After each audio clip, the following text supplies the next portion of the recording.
नमस्कार मंडळी. सध्या तरी ह्या नवीन कुकरचं वेड लागलं आहे मला.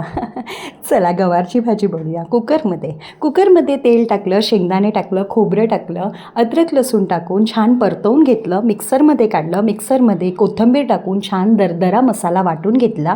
त्याच कुकरमध्ये राई, जिरं, कढीपत्ता, हिंग, मिरची टाकून छान खरपूस फोडणी भाजली. नंतर कांदा टाकून छान परतवून घेतलं.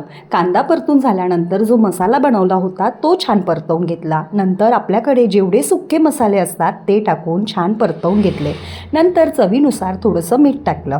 मीठ टाकल्यानंतर एक टमॅटो कापून टाकला. नंतर थोडंसं मसाल्याचं पाणी टाकलं. नंतर आपल्याला ही गवार धुवून घेतलेली होती ती टाकून द्यायची आहे. नंतर थोडंसं गरम पाणी टाकून कुकरच्या छान 2 शिट्ट्या करून घ्यायच्या. 2 शिट्ट्यांमध्येच आपली भाजी इकडे तयार.